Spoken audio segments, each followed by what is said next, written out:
Gintagan ng korte in 30 dias itong abogadong depensa para magsalawad in formal offer of evidence, pinaagin surat, samtang ang mga piskal naman, gintagan naman hinapulo kadlaw pagbaton nga igintalaan ang sunod nga hearing itong kaso nga financing terrorism ni Frenchie May Cumpio nga Mariel Dumikel ha September 29 kung pagkikinahanglan o kung pag-aaron pa ang presentation of rebuttal of evidence.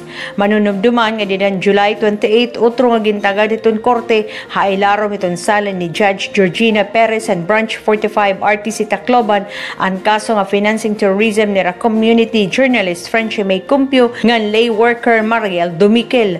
Usa naman nga silent protest na ginlansar han UP pulsohan mag-aaram, lantawan, mga law students din Tacloban nga nagre-representar itong NUPL, nakiusag gihapon ang Tacloban 5 Network, Kabataan Party List, United Church of Christ in the Philippines, ANUJP, Amnesty International Eastern Visayas, San Lakas ngan or hapanawagan nga pagawson na hi Frenchie May Cumpio ngan Mariel Dumikel.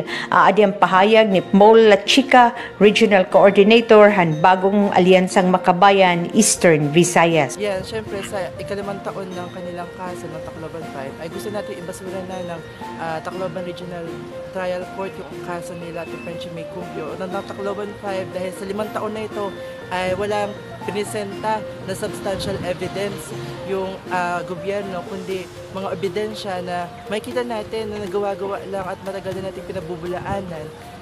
Alam natin na itong scheme na ginagawa ng Estado ay para lang patahimikin yung mga aktivista at mga mamamahayag katulad natin Frenchie May Cumpio.